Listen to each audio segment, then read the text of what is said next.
तो चर्चा की शुरुआत करते हुए मेरा एक प्रश्न जो है, अभी गुरुजी शिक्षा नीति की बात चल रही है और पहली बार राष्ट्रीय शिक्षा नीति बन रही है और वो उसका एक ड्राफ्ट आ गया है, लेकिन कार्यान्वयन होना बाकी है। कंटेंट वाले एस्पेक्ट पर अभी काम होना है। ये तो खाका है और तो स्ट्रक्चर कोई भी हो उसको तोड़ मरोड़ने में इससे पहले भी स्ट्रक्चर बनाने के प्रयास नहीं हुए थे, ऐसा नहीं है। हमारी परंपरा में विद्या को लेकर कुछ मूलभूत संकल्पनाएं हैं। मैं आपसे यह जानना चाहूंगा कि इस शिक्षा नीति का कार्यान्वयन होते हुए और इस शिक्षा नीति को व्यवहारिक अर्थ में लाते हुए हमारी जो विद्या और अविद्या की संकल्पना है वो किस तरीके से हमें मार्गदर्शक हो सकती है और उस कार्यान्वयन में हमें उस विद्या के मूल तत्वों को अविद्या के साथ जोड़ते हुए किस तरीके से, कौन से मूल्यों के आधार पर, कौन से मूलभूत तत्वों के आधार पर आगे मार्गक्रमण करना चाहिए, इस पर आपका मार्गदर्शन मिले तो बहुत अच्छा होगा। प्रफुल्ल जी स्वनाम धन्य विद्वान हैं। उन्हें विषय की मार्मिकता भली भांति मालूम है, लेकिन एक ऐसे हम कहते हैं उपनिषद नाम रखा, हम इसका चर्चा नाम क्यों नहीं रख रहे हैं?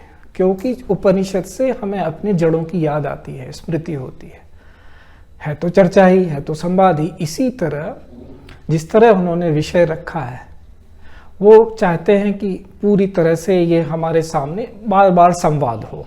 ज्ञान का देने वाला हमारे यहाँ जो सनातन गुरु परंपरा है उसमें गुरु परम तत्व है, उसमें कोई व्यक्ति गुरु नहीं है। लेकिन वो कहने के बाद थोड़ी सी सावधानी बरत के ये कहना पड़ता है कि बिना किसी व्यक्ति में गुरु देखे बात पूरी नहीं होती, अन्यथा गुरु तो परम है।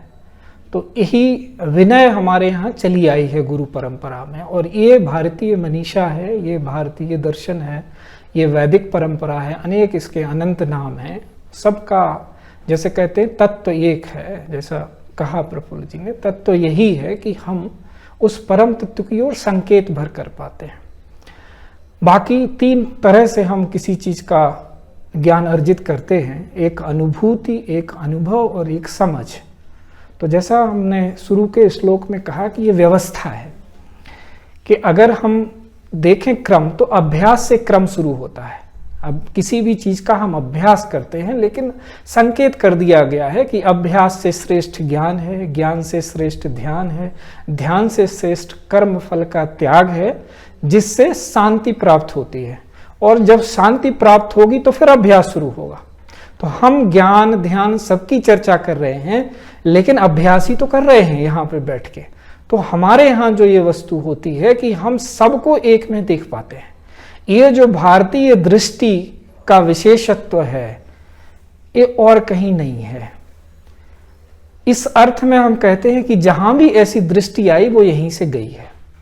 अब ये विद्या का जो प्रश्न आता है कि हम कहते हैं कि शिक्षा से ही तो सब होता है, मनुष्य शिक्षा से ही बनता है, बिना शिक्षा के तो कुछ होता नहीं। हम कहते हैं ना कि बिना शिक्षा के तो कुछ नहीं है, मृगाश्चरन्ति, बिना उसके तो मनुष्य बनता नहीं है। तो उसके हमारे यहाँ तीन हमने तरह से देखा उसको, क्योंकि जैसा हम कह रहे हैं तीन उस पर चलते हैं हम। प्रकृति और पुरुष को जब मानते हैं तो प्रकृति को तीन तत्वों से हम परिभाषित करते हैं। इसी तरह हर चीज का रिफ्लेक्शन, दर्पण हम देखते जा सकते हैं नीचे की अवस्थाओं में। तो विद्या का जब क्षेत्र आता है तो उसमें हम विद्या, अविद्या, पराविद्या, विद्या के तीन रूप देखते हैं। तो पराविद्या अनुभव और अनुभूति की वस्तु है, जो हम अपने व्यक्तिगत गुरु के पास बैठ के ही जान सकते हैं कि वो क्या है, उसकी अनुभूति पा सकते हैं। वो एक है। यहाँ पे जो विषय है हमारे सामने एक बेहतर मनुष्य बनने का, तो उसमें विद्या और अविद्या दो चीजें आ जाती हैं। और पहले तो मैं कहूँ कि ये जो शिक्षा नीति आई है ये बहुत ही सुखद शुरुआत है एक अर्थ में। आप कहें कि ठीक है पहले भी होता रहा, बिल्कुल होता आ रहा है। कोई चीज, और वो एक कभी कभी वो बंधन भी बन जाता है, कभी कभी लिबरेटिंग फैक्टर बन जाता है। तो ये है कि विद्वत्ता इसी में है कि जो हमारे पास उपलब्ध है इस इंफ्रास्ट्रक्चर, उसको हम बेहतर करके आगे बढ़ाएं। उसकी आलोचना करने से कोई लाभ नहीं है। आलोचना का हमारे यहाँ बहुत इस तरह महत्व नहीं दिया गया, इस तरह दिया गया कि समालोचना करके आगे बढ़ें। तो विद्या तो वही है, विद्या ददाति विनयम विनयादयाति पात्रताम पात्रोत्ताम धनाप्नोति धनात् धर्म तथा सुखम। बहुत सरल सी बात है।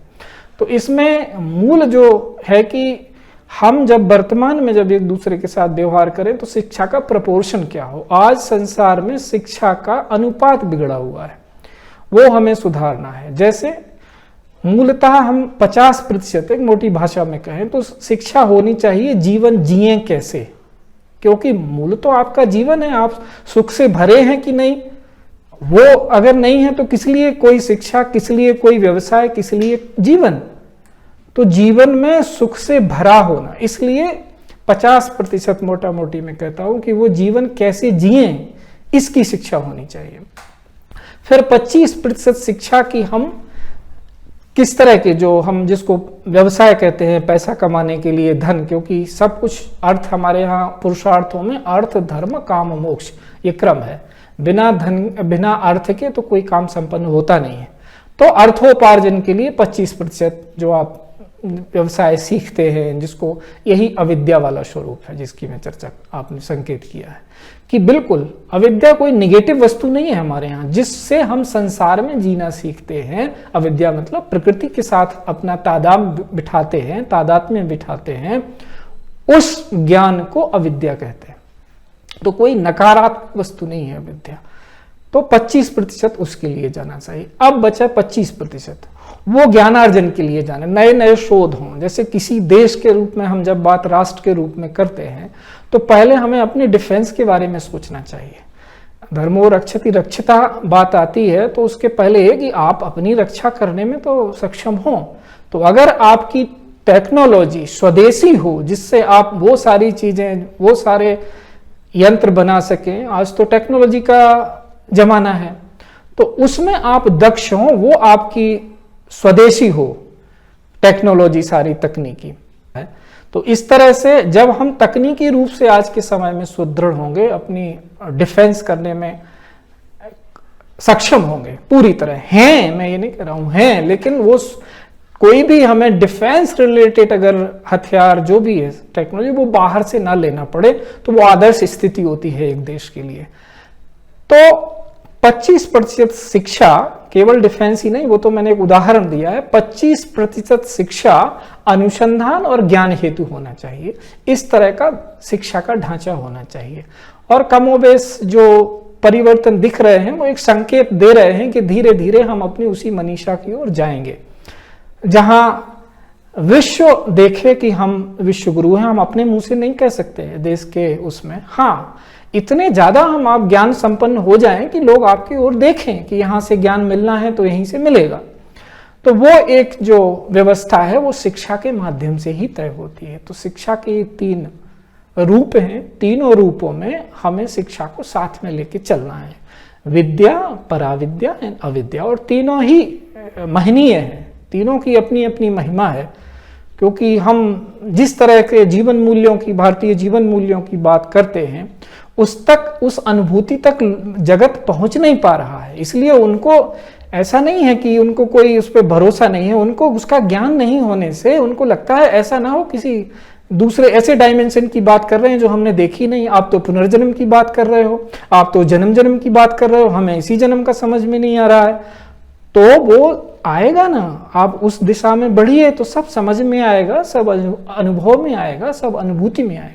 लेकिन ये बैलेंस रखना, अध्यात्म में जब सहज स्मृति योग आता है तो हम ये कहते हैं कि मटेरियल एंड स्पिरिचुअल प्रोग्रेस ऐसे है जैसे एक हंस के 2 पंख, दोनों को आपको एक साथ लेके समग्र रूप से समरसता पूर्वक अपनी यात्रा करनी है। तो उस तरफ आप तब बढ़ेंगे जब आप यहाँ पे तो समृद्ध हों। तो हमारी जो शिक्षा है वो हमें समृद्ध करे अविद्या के माध्यम से, और हमें मूल्यों को का वाहक बनाए विद्या के माध्यम से, और हमें आनंद का भंडार बनाए, हमें आनंद की अनुभूति दिलाए पराविद्या के माध्यम से, तो हमारी शिक्षा का स्वरूप कुछ ऐसा होना चाहिए।